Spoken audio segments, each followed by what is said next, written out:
Úvod. Minulý rok som mala pekný výlet do Ríma. Rím je mesto plné zaujímavých pamiatok a príbehov.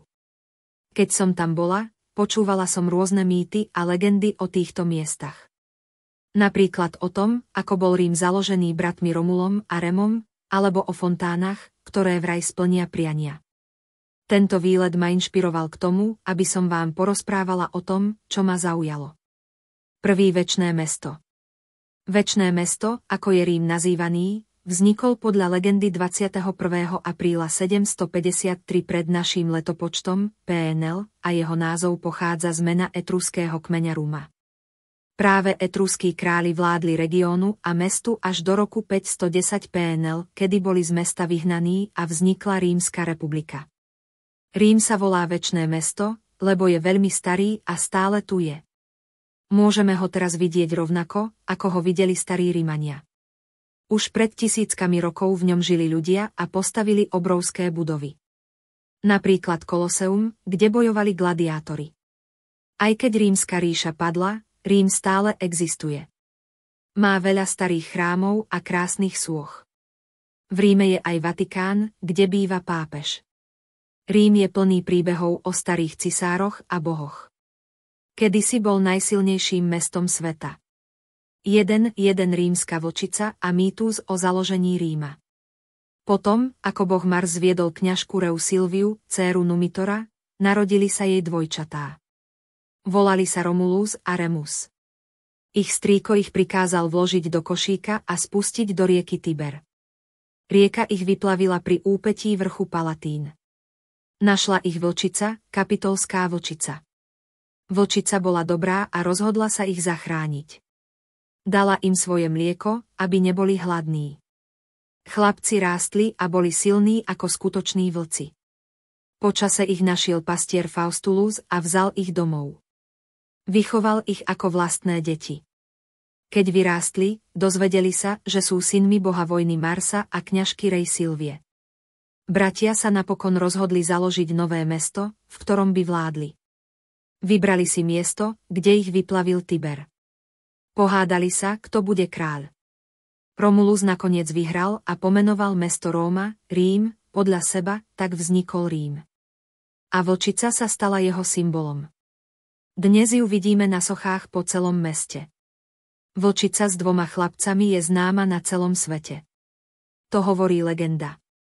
V skutočnosti sa založenie mesta pripisuje Etruskom. Druhej pamiatky, pri ktorých sa turista zastaví. 2. Forum Romanum. Údolie, v ktorom Forum Romanum stojí, bolo močaristou oblasťou často zaplavovanou vodami Tiberu. Kedysi predstavovalo najdôležitejšie miesto v meste. V čase antiky mal Rím okolo 1 000 000 obyvateľov. Vznikla tak potreba verejných stretnutí. Tu sa konali zhromaždenia ľudí, oslavy sviatkov, tribunály, obchodné a politické rokovania, triumfálne sprievody po vojenských ťaženiach. Prijímali sa tu rozhodnutia týkajúce sa nielen Ríma, ale aj celej ríše. Malo funkciu trhoviska, múzea, súdu, politického zhromaždenia, verejných slávností, plnilo funkciu náboženského centra. Súdne spory, ktoré sa tu riešili, často prerástli do zábavnej formy. Pojednávacie sály boli preplnené ľuďmi. Mnohé trvali asi dlho, preto napríklad na schodisku v súdnej sieni Basilika Iulia boli v dláške vyrezané šachovnice. Aj keď bolo v 3. storočí zničené požiarom a jeho ruiny sa v 15. a 16. storočí využívali na stavbu renesančných palácov, dnes predstavuje jedinečnú pamiatku. Zaujal ma tam Konštantínov oblúk. Oblúky stavali cisári na oslavu svojich víťazstiev vo vojnách a na počesť víťazného návratu do vlasti. Rímske légie pod oblúkmi pochodovali aj so svojou vojnovou korisťou a zajacami. Rimania totiž verili, že armáda, ktorá bola poškvrnená krvou svojich nepriateľov, musí sa očistiť pred návratom na pôdu Ríma. Rituálny prechod pod víťazným oblúkom slúžil práve na takéto očistenie. Kedysi stálo na rímskych fórach okolo 30 triumfálnych oblúkov. Zachovali sa iba 3. 2 oltár vlasti. Mramorový oltár vlasti je pamätník, ktorý pripomína prvého kráľa Talianska, Viktora Emanuela II. Je symbolom zjednotenia Talianska na prelome 19. storočia. Hovoria mu písací stroj alebo svadobná torta. Je jednou z najväčších a najvyšších budov v Ríme. Po oboch stranách vstupu do areálu sú umiestnené dve fontány, predstavujúce dve moria, ktoré oblievajú Apeninský poloostrov, Jadranské more na ľavej strane s levom svätého Marka, Tiherské more na pravej strane s rímskym vlkom a sirénou Partenope. Okrem výhľadu na Rím návštevníci môžu vidieť dve gigantické sochy bohyne Viktórie na vozoch. Pred budovou sa nachádza aj jazdecká socha samotného Viktora Emanuela, ktorá stráži pamiatku. Svojimi rozmermi 10x12 metrov patrí medzi najväčšie sochy na svete. Na vrchole schodiska sa nachádza hrob neznámeho vojaka s večným ohňom. Je 24 hodín denne strážený čestnou strážou. Biely mramor, ktorý bol použitý pri jeho stavbe, vraj nikdy nestmavne. 2. Panteón. Panteón je pozoruhodný staroveký rímsky chrám, postavený bol v rokoch 27-25 PNL. Je to chrám všetkých bohov s veľkou kupolou. Najvýraznejšou črtou Panteónu je jeho mohutná kupola, ktorá je dodnes najväčšou nevystúženou betónovou kupolou na svete. Oculus je otvor v strope kupoly s priemerom viac ako 8 metrov a predstavuje jediný zdroj prirodzeného svetla vo vnútri budovy. Normálne si to nevšimnete, ale podlaha je zakrivená a voda steká k okrajom a oteká do neviditeľných otokov. Vo vnútri chrámu nájdete hrobku renesančného maliara Rafaela a oboch prvých kráľov Talianska, Vittorio Emanuele II, prvý kráľ Talianska, a Umberto I.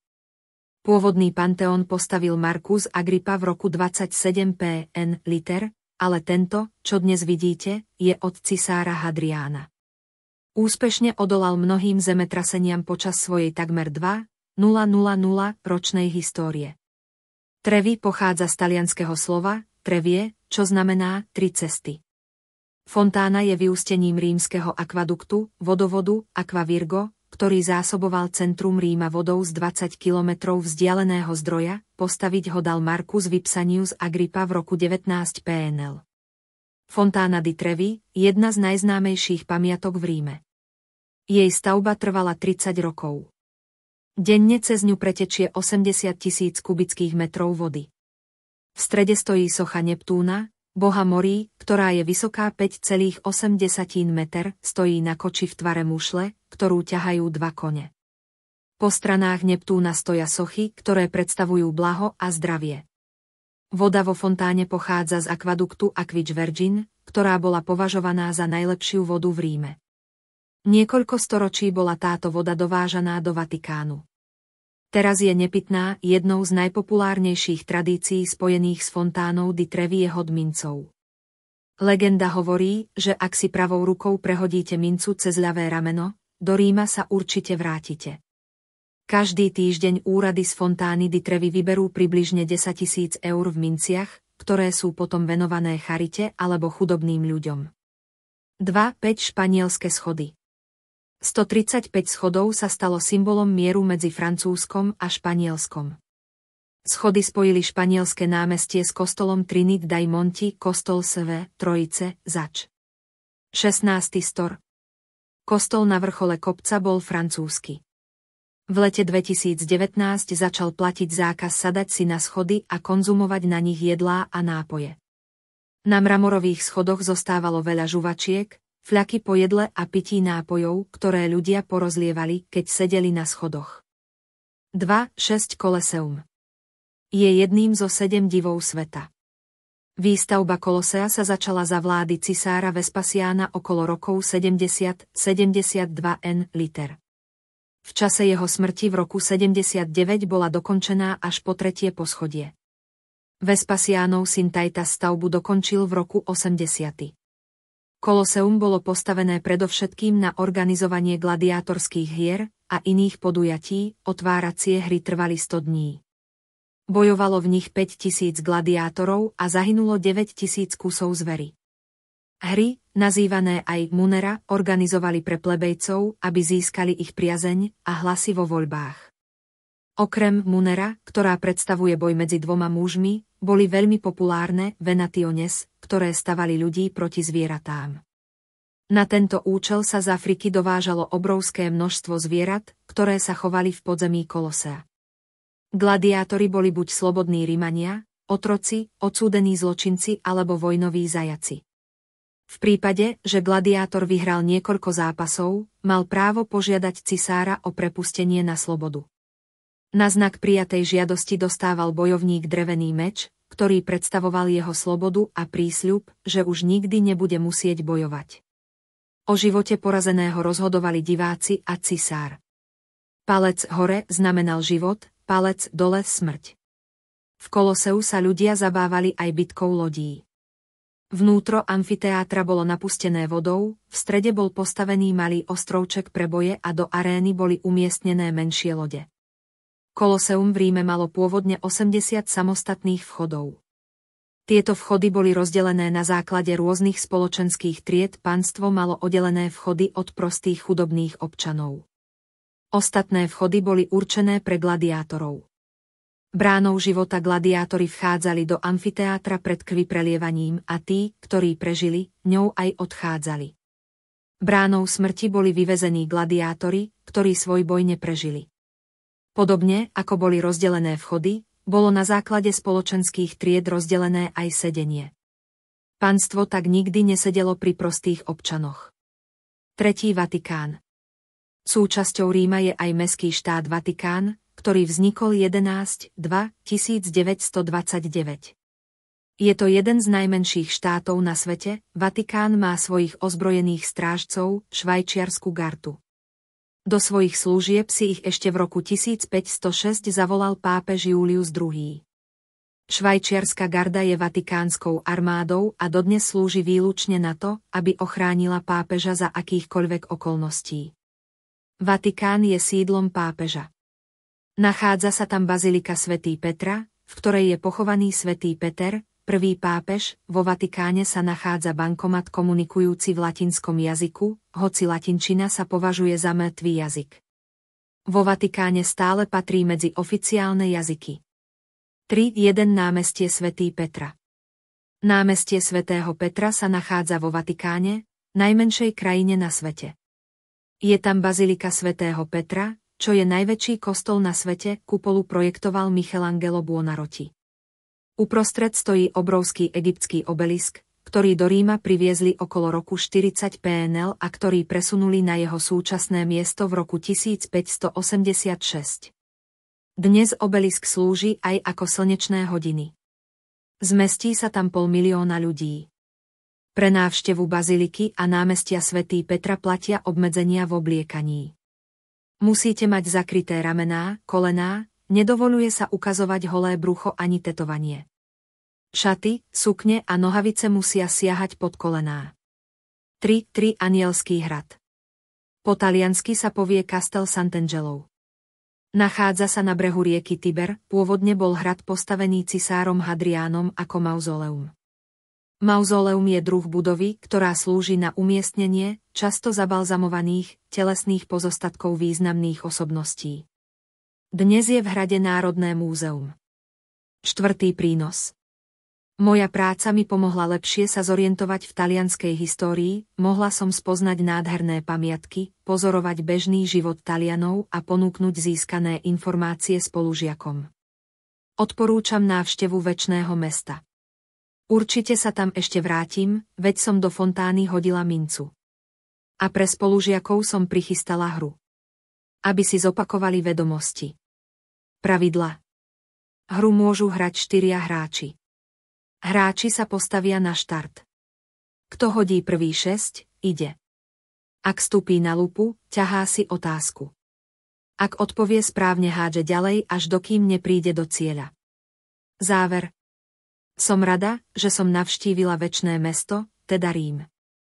Má množstvo zaujímavostí, ktoré lákajú turistov z celého sveta. Chcú vidieť na vlastné oči slávne Koloseum a nedaleké Forum Romanum. Aj ja som ich mohla obdivovať. Za jeden deň sa toho veľa nedá stihnúť. Videla som ešte španielske schody, známe z mnohých filmov, Anielský hrad, baziliku svätý Petra. Prechádzala som sa po námestí Svätý Petra, ktoré je skutočne obrovské. Hodila som mincu do fontány di Trevi, aby som sa mohla vrátiť.